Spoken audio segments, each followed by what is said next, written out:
Hello student, welcome back to my channel Samrat Academy. Student, मेरा नाम आकाश और मेरे प्यारे विद्यार्थियों, आज की वीडियो बहुत ही ज्यादा इंपॉर्टेंट है। इसको थोड़ा सा भी आप लोगों को मिस नहीं करना है, क्योंकि आज की वीडियो में 6 नंबर के जो क्वेश्चन पूछे जाते हैं मैथ के मोस्ट इंपोर्टेंट क्वेश्चन, वो मैं लेकर आया हूं। ठीक है, थोड़ा सा भी आप लोगों को मिस करना ही नहीं, इस वीडियो को पूरा देखना है आप लोगों को। यह प्रश्न आप लोगों को हमेशा बनता रहता है और 6 नंबर के लिए पूछा जाता है। तो चलिए आज की वीडियो हम स्टार्ट करते हैं और एक एक स्टेप करके आप इस क्वेश्चन को मैं बताता हूं। आप लोगों को ध्यान से आप लोगों को समझना है।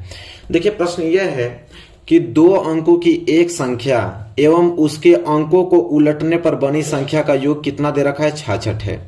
यदि संख्या के अंकों का अंतर 2 हो तो संख्या ज्ञात कीजिए। ऐसी संख्याएं कितनी है ये आपको बताना है। कह रहा है कि कोई ऐसा 2 अंकों की संख्या बताइए कि 2 अंकों की संख्या है और उसके अंकों को अगर उलट दें तो कोई ना कोई एक संख्या बनेगी और उन दोनों संख्याओं का योग 66 होना चाहिए और जो 2 अंकों की संख्या में माना हूं उनके अंकों का अंतर 2 होना चाहिए। ऐसी कितनी संख्याएं बताना है हमें। देखिए किस प्रकार इसे सॉल्व करेंगे, इसका मेथड क्या है। तो कोई 2 अंकों की संख्या हमको पूछा है। अब हमको तो मालूम है नहीं कि 2 अंकों की संख्या कौन सी है, तो यहाँ पे हल में सबसे पहले वही हम लोग लिखेंगे। ठीक है, हल में लिखेंगे ना कि माना 2 अंकों की संख्या, यहाँ पे लिखेंगे कि माना 2 अंकों की संख्या, क्योंकि हमको मालूम है नहीं वही हमको बताना है। तो माना 2 अंकों की संख्या,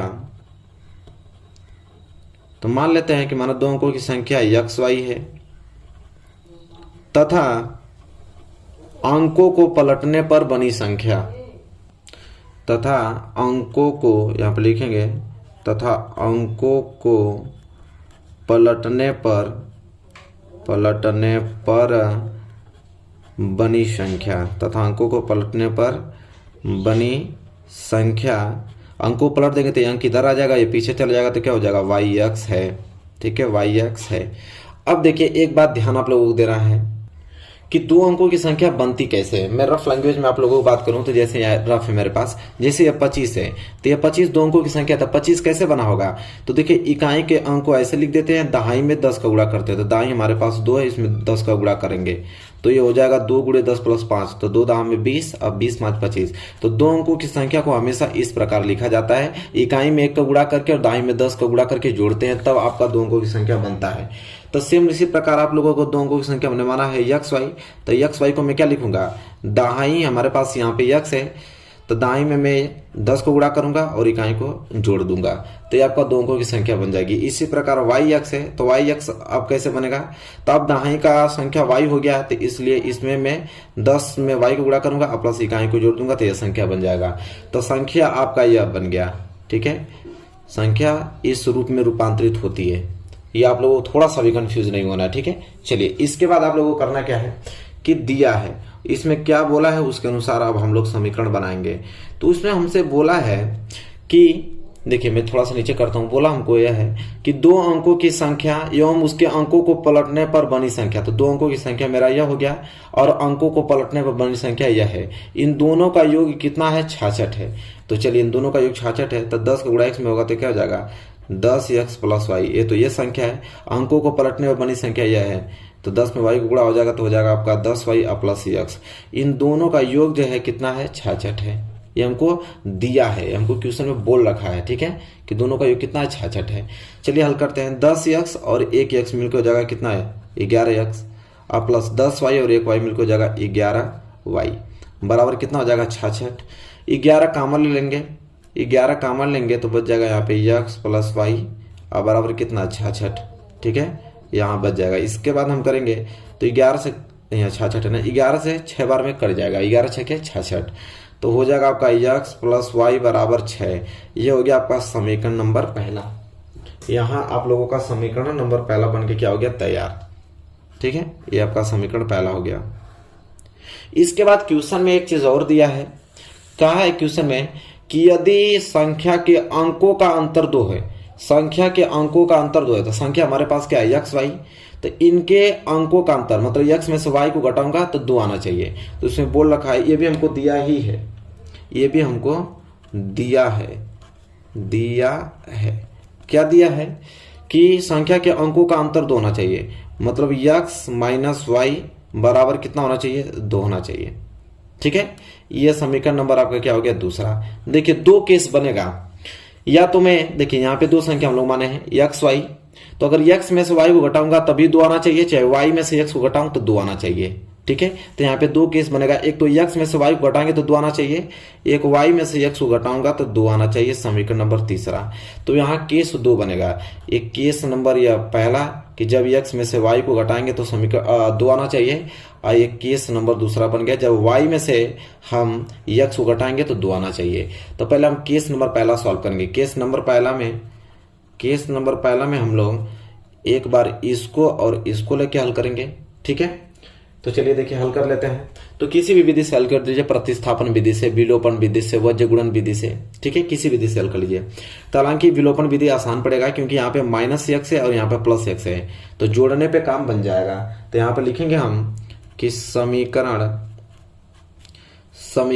1 प्लस समीकरण 2, समीकरण 1 और समीकरण 2 को जोड़ने पे, तो समीकरण 1 हमारे पास है x + y = 6, समीकरण नंबर पहला।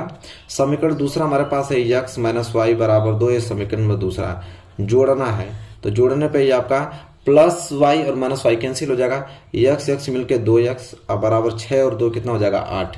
अगर मैं x की वैल्यू निकालूं तो x बराबर क्या हो जाएगा 8/2, यहाँ से कैंसिल हो जाएगा तो x बराबर क्या आ जाएगा आपका 4। ठीक है, x बराबर कितना आ गया 4 आ गया। जब x बराबर 4 आ गया तो y का वैल्यू निकालना है, तो x का वैल्यू किसी भी समीकरण में रख लीजिए। तो लिखेंगे x बराबर 4 का मान, x बराबर 4 का मान समीकरण किसी में रख लीजिए, समीकरण 1 में रखने पे, 2 में रखेंगे तभी भी आ जाएगा, समीकरण 1 में रखने पे। समीकरण 1 हमारे पास यह है x, तो x आ गया तो x में 4 रखेंगे, प्लस y बराबर 6, तो y बराबर क्या आ जाएगा 6 - 4, तो यहाँ y बराबर क्या आ जाएगा 2। ठीक है, तो एक संख्या तो हमें प्राप्त हो गया, एक संख्या हमें प्राप्त क्या हो गया, x y माने थे, तो एक संख्या x की जगह 4 आ गया और y की जगह 2, तो एक संख्या तो 42 आ गया, एक संख्या तो 42 आ गया। केस 1 से कितना आ गया 42 आ गया, केस हमने 1 फाइंड किया तो 42 आ गया। अब केस दूसरा, तो केस दूसरा सॉल्व करने के लिए इस समीकरण से और ऊपर वाले समीकरण से तुलना करेंगे। तो यहाँ पे देखिए आपका क्या है, समीकरण पहला है x + y = 6, ये समीकरण नंबर पहला है। और समीकरण दूसरा क्या है, तो y - x = 2, ये समीकरण आपका दूसरा है। तो आपको करना क्या है, यहाँ पे ये चीज तो समझ में आ गया, नहीं इसको हटाता हूँ। अब करना आपको ये चीजें ध्यान से समझना है आपको, इसको मैं हटा ही देता हूँ। ठीक है, यहाँ तक चीजें तो समझ में आ गया आप लोगों को ना। चलिए अब सिर्फ हमें ये दो समीकरण को सॉल्व करना है। तो देखिए यहाँ पे x + y है, यहाँ पे y - x है, तो हम क्या करें कि -x को आगे भेज दीजिए, -x आप +y इधर ला दीजिए, बराबर क्या हो जाएगा 2। इसको समीकरण 3 मान लीजिए। अब समीकरण 1 और समीकरण 3 को हल करना है, तो क्या होगा कि यहाँ पे -x है, यहाँ पे +x है, तो जोड़ने पे काम हो जाएगा। तो लिखेंगे कि समीकरण 1 में जोड़ना है समीकरण 3 को, समीकरण 1 में समीकरण 3 को जोड़ देते हैं। तो समीकरण 1 हमारे पास क्या है, x + y = 6 है, और समीकरण 3 है x + y = 2 है। तो यहाँ से जोड़ने पे आपका +x - x कैंसिल, x मिलके हो जाएगा 2, अरे y मिलके हो जाएगा 2y बराबर 6 2 8, तो y बराबर क्या हो जाएगा 8/2 कैंसिल, तो y बराबर कितना आ जाएगा 4, y बराबर 4 आ गया। अब x का वैल्यू निकालना है, तो y का वैल्यू किसी भी समीकरण में रख लीजिए। तो लिखेंगे y बराबर 4 का मान, लिखेंगे y बराबर 4 का मान, समीकरण 1 में रखने पे, समीकरण 1 में रखने पे तो चलिए रख देते हैं। समीकरण 1 हमारे पास क्या है, x + y = 6 है, तो x आप +y की जगह क्या रखेंगे 4, बराबर क्या हो जाएगा 6, तो x बराबर 6 आप +4 इधर आ जाएगा तो -4, तो x बराबर क्या आ जाएगा आपका 2। तो एक संख्या क्या प्राप्त हो जाएगा, यहाँ से एक संख्या निकल जाएगी, आपकी संख्या का हमने माना था x y, तो x का वैल्यू इस बार कितना आया 2 और y का वैल्यू कितना आया 4, तो इस बार संख्या आ गया 24। तो ऐसी दो संख्याएं हैं, एक आपका 42 हो गया और दूसरा हो गया 24। तो देखिए इसका भी अंतर कितना आ रहा है 2, इसका भी अंतर कितना आ रहा है 2, और इन दोनों को जोड़ दिया जाए 42 और 24, दिन का योग 66 आ रहा है, मतलब बिल्कुल हमारा आंसर जो आया है बिल्कुल सही आया है। तो ये क्वेश्चन 6 नंबर के लिए पूछे जाते हैं, कितने नंबर के लिए 6 नंबर के, बहुत ही ज्यादा इंपॉर्टेंट एक क्वेश्चन है। ठीक है, आई होप इसे आप तैयार कर लिए होंगे अच्छे तरीके से। चलिए अब हम अगले क्वेश्चन की तरफ बढ़ते हैं, क्वेश्चन नंबर दूसरे की तरफ। चलिए देखिए यह प्रश्न वेरी वेरी मोस्ट इंपोर्टेंट है, एज वाला प्रश्न जरूर आपसे पूछेगा, और एक एज वाला प्रश्न अगर आप लगाना जान जाते हैं तो दुनिया भर के जितने भी एज वाले प्रश्न आपके एग्जाम में आएंगे सारे क्वेश्चंस को आप एक ही मेथड से सॉल्व कर दोगे। एक ही तरीका होता है आपको सॉल्व करने का, मैं बताता हूं, बहुत ही सिंपल तरीका बताऊंगा। उसी तरीके से आप जितने भी एज वाले क्वेश्चंस आएंगे सबको कर डालेंगे आप आसानी से। प्रश्न क्या है पहले पढ़ते हैं कि 5 वर्ष पूर्व नूरी की आयु, 5 वर्ष, देखिए मिस्टेक किया हूं ना, यहाँ पे पूर्व न है, 5 वर्ष पूर्व, देखिए हमने क्या लिखा है, काटता हूं इसे। 5 वर्ष पूर्व नूरी की आयु सोनू की आयु की 3 गुनी थी। 10 वर्ष पश्चात नूरी की आयु सोनू की आयु की 2 गुनी हो जाएगी। नूरी और सोनू की आयु कितनी है? पूछा है कि नूरी की वर्तमान आयु कितनी है, सोनू की वर्तमान आयु कितनी है, पूछा है हमसे। देखिए क्वेश्चन बहुत ही ज्यादा मजेदार है। इस प्रकार के जितने भी प्रश्न आपके एज वाले आएंगे, क्या करना है, क्या इसका हल करने का तरीका मैं आपको बताता हूं, सेम वही अप्लाई करना है। पहले सबसे देखेंगे किसकी बात हुई है, एक नूरी की बात हुई है, एक सोनू की। तो आप डायग्राम बनाएंगे, यहां पे लिखेंगे सोनू और यहां पे लिखेंगे नूरी, क्योंकि दो ही लोगों की बात हुई है, एक नूरी की बात हुई है, एक सोनू की बात हुई है, 2 लोग हो गए। इसके बाद सबसे पहले डायग्राम आपको वर्तमान आयु का बनाना है। किसका? वर्तमान आयु। वर्तमान आयु का डायग्राम बनने के बाद इसके बाद देखेंगे कितने वर्ष पहले की और कितने वर्ष बाद की बात हुई है। तो देखिए बोला है 5 वर्ष पूर्व, तो पहला ये जो डायग्राम बनेगा यहाँ पे लिखेंगे 5 वर्ष पूर्व, 5 वर्ष पूर्व आयु। इसके बाद सवाल में बोला है कि 10 वर्ष पश्चात, तो यहाँ पे लिखेंगे 10 वर्ष पश्चात। ठीक है, इतना काम आपको पहले कर लेना है क्वेश्चन को पढ़कर। ठीक है, कि कितने वर्ष पहले और कितने वर्ष बाद का पूछा है। तो देखिए नूरी की वर्तमान आयु हमसे पूछा है और नूरी की वर्तमान आयु मालूम नहीं है, तो नूरी की वर्तमान आयु मान लेते हैं x और सोनू की वर्तमान आयु मान लेते हैं y। तो आप बताइए कि अगर नूरी की वर्तमान आयु x है तब 5 वर्ष पूर्व कितनी आयु की थी? तो भाई x में से 5 घटाना पड़ेगा, तभी तो मालूम चलेगा कि 5 वर्ष पूर्व कितनी आयु की थी। अगर सोनू की वर्तमान आयु y है तो 5 वर्ष पहले कितने वर्ष की रहा होगा यह? तो y माइनस 5 वर्ष के रहा होगा। इसी तरह नूरी की वर्तमान आयु अगर x वर्ष है तो 10 वर्ष पश्चात कितने वर्ष की हो जाएगी? तो x प्लस 10 वर्ष की हो जाएगी। इसी प्रकार सोनू की वर्तमान आयु अगर y है तो 10 वर्ष पश्चात कितने वर्ष का हो जाएगा? तो y प्लस 10 वर्ष का हो जाएगा। इतना तो काम आपको एकदम सेम करना है। आप लोग इतना तो सभी सवाल में जितने भी क्वेश्चन आएंगे इस तरह कर लेना है। इसके बाद क्वेश्चन पढ़ेंगे क्या? तो देखिए क्वेश्चन है कि 5 वर्ष पूर्व नूरी की आयु सोनू की आयु की 3 गुनी थी। अब 5 वर्ष पूर्व मतलब इस डायग्राम की बात हो रही है। किस डायग्राम की? इस डायग्राम की बात हो रही है। ठीक है, इस वाले डायग्राम की बात हो रही है। क्या बात हो रही है कि 5 वर्ष पूर्व नूरी की आयु सोनू की आयु की 3 गुनी थी। तो 5 वर्ष पूर्व जो नूरी की आयु थी वो सोनू की आयु की कितनी गुनी? 3 गुनी थी। बस 5 वर्ष पूर्व नूरी की आयु सोनू की आयु की 3 गुनी थी। सिंपल इक्वेशन बन गया। तो हो जाएगा x माइनस 5 बराबर 3y माइनस 3 पात्रिक 15। यहां से हो जाएगा आपका x प्लस 3y, इधर आएगा तो माइनस 3y बराबर माइनस 15 और माइनस 5 उधर जाएगा तो प्लस 5। तो हो जाएगा आपका x माइनस 3y बराबर माइनस 15 प्लस 5 कितना हो जाएगा? माइनस के 10 हो जाएगा। समीकरण नंबर बन के पहला तैयार हो गया। यहाँ पे समीकरण नंबर पहला बन के क्या हो गया? यहाँ पे तैयार हो गया। इसके बाद क्या पूछा है देखेंगे। फिर बोला है कि 10 वर्ष पश्चात नूरी की आयु सोनू की आयु की 2 गुनी हो जाएगी। 10 वर्ष पश्चात मतलब अब इसकी बात हो रहा है 10 वर्ष पश्चात की। तो 10 वर्ष पश्चात कह रहा है कि 10 वर्ष पश्चात नूरी की आयु, 10 वर्ष पश्चात नूरी की आयु सोनू की आयु की, सोनू की आयु की कितनी हो जाएगी? 2 गुनी हो जाएगी। 2 गुनी के बराबर कर देंगे, बात खत्म। तो हो जाएगा आपका x प्लस 10 बराबर 2y प्लस 10 गुनी के 20। तो हो जाएगा x प्लस 2 इधर आएगा तो माइनस 2y बराबर 20 प्लस 10 उधर जाएगा तो माइनस के 10 हो जाएगा आपका x माइनस के 2y बराबर 20 में से 10 गया तो 10। ये आपका समीकरण नंबर दूसरा हो गया। समीकरण नंबर दूसरा। देखिए इसी मेथड से आप लोगों को सॉल्व करना है। दुनिया के जितने भी क्वेश्चन आएंगे सब बन जाएंगे आपसे।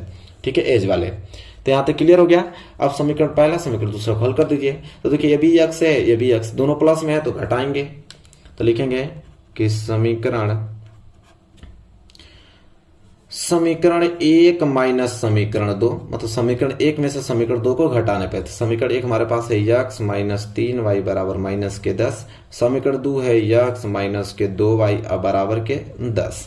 अब देखिए घटाने पे क्या होता है ना, एक बार ध्यान देना, घटाने पे चिन्ह जो होता है चेंज हो जाता है नीचे वाले समीकरण का। तो ये प्लस है ना तो माइनस, ये माइनस है तो प्लस, और ये प्लस है तो माइनस। अब देखिए प्लस एक्स माइनस एक्स क्या हो जाएगा, कैंसिल। अब ये आपका -3y और +2y, तो -3y में से 2y घटेगा तो बचेगा आपका -y बराबर -10 हो जाएगा -20, माइनस से माइनस कैंसिल, y बराबर कितना आ गया 20।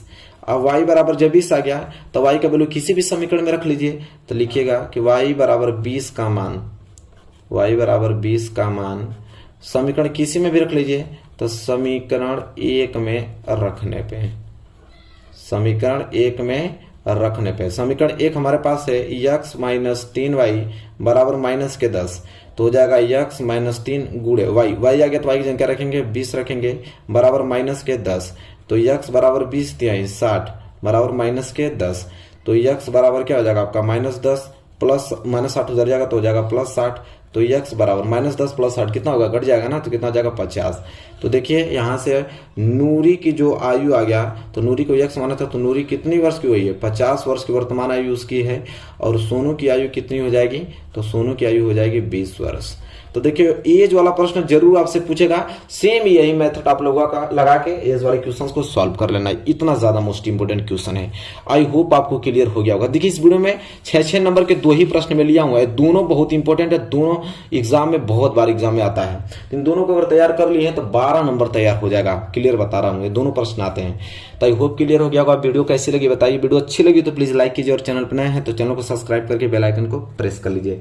मिलेंगे एक प्यारे से नेक्स्ट वीडियो में, तब तक के लिए धन्यवाद।